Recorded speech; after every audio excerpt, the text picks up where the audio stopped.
George Parr, you are a senior diplomat at the British Embassy in Washington. Yes, I am. There must be a great feeling of triumph in Washington. Well, modest triumph, yes. Yes, because there's so many countries in that region wanting to embrace democracy, apparently. Yes. What do you think has been the catalyst for this change? Well, I think it appears that if you bomb one country long enough and hard enough, then the neighbouring countries are magically transformed. Yeah. So this is really deliberate policy, is it? Oh, yes. Of course, yes. I mean, it's very, very easy to dismiss George Bush as a stupid, inarticulate oaf. Why do you think that is? Because that's what he looks like. Oh, right.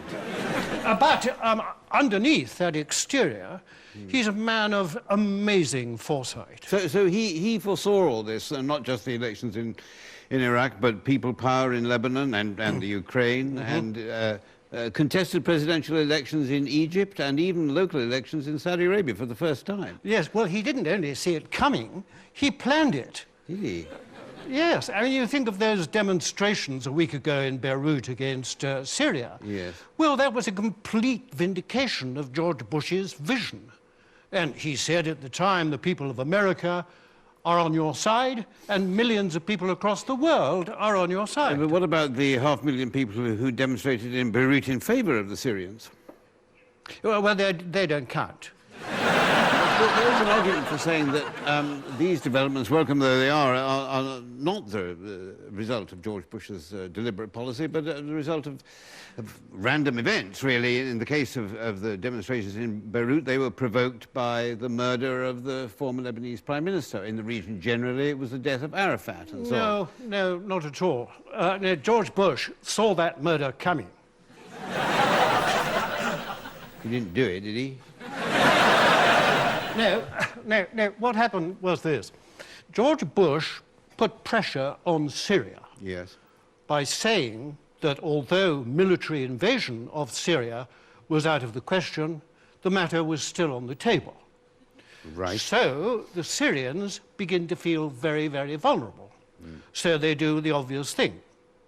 They blow up the man in Beirut whose death would be most likely to bring hundreds of thousands of people onto the streets, demanding that Syrian troops be withdrawn. So then Syria has an excuse to withdraw their troops. But the real motive was to bring the troops back into Syria so that they could fight against an American invasion. I'm sorry, you've lost me there at some point. I think a child of 6 could follow that. But if all the Syrians wanted to do was to bring their troops home, I mean, they didn't need to blow anybody up. They could have just done it. Everybody would have been delighted. But that isn't how the Arab mind works. Oh, right. Yeah, the Arab mind is very devious and convoluted and labyrinthine. Labyrinthine, yes. And George Bush, you know, he understands that. Does he? Yes. If Syria do withdraw from Lebanon completely, it might lead to a Lebanese civil war yet again. Well, that would be all right, because then American troops could go in and sort it out. But then you'd be back in the same situation where you'd have foreign troops in the country and people didn't want them. No, but these soldiers, the American soldiers, would be coming from a country which is democratic. Yes. Do you see what I mean? They would shoot people democratically, yes. Yes. Absolutely. And they wouldn't be coming from a place like Syria, where the president is only the president because his father was. Yes, exactly.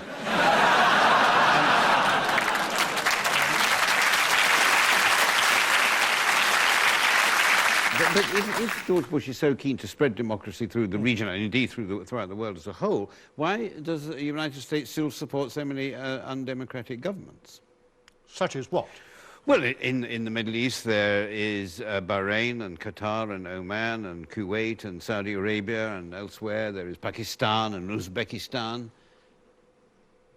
Yes. Yes, that's very true. But and there's also countries like Jordan and the Yemen, which were supported. A great deal of support and aid came from America while they were still very despotic regimes. But as soon as they democratized their regimes, America cut back on aid. And indeed, in Yemen's case, cut it out altogether for a time. What you have to understand is that George Bush understands the wellsprings of geopolitical change. Can he spell it, though? That's another question. Yes. That's another question. And what he realizes is that you have to create the conditions in which democracy can spontaneously flower. What are those conditions? Please? Conditions mainly having very authoritarian and repressive regimes, and the nastier the better. Yes. Because eventually the population is going to say, I'm fed up with being totally miserable and, yes, oppressed. They'll become disenchanted. And they become disenchanted. Exactly. So that is why then George Bush is such an enthusiastic supporter of, say, of the dictatorship in Uzbekistan. Precisely. And why he welcomed the president of Uzbekistan, President Karimov, to the White House in 2002 as an honored guest, even though President Karimov is known for torturing his political opponents and arresting people and boiling them alive. Yes,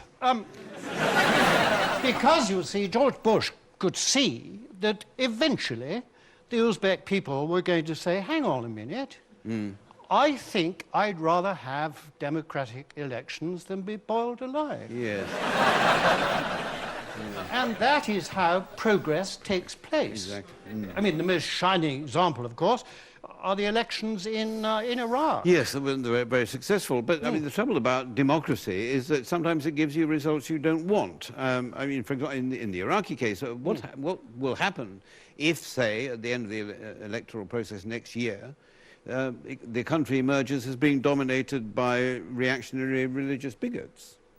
Well, that'll be fine. It'll be just like America. George Parr, thank you very much. Thank you.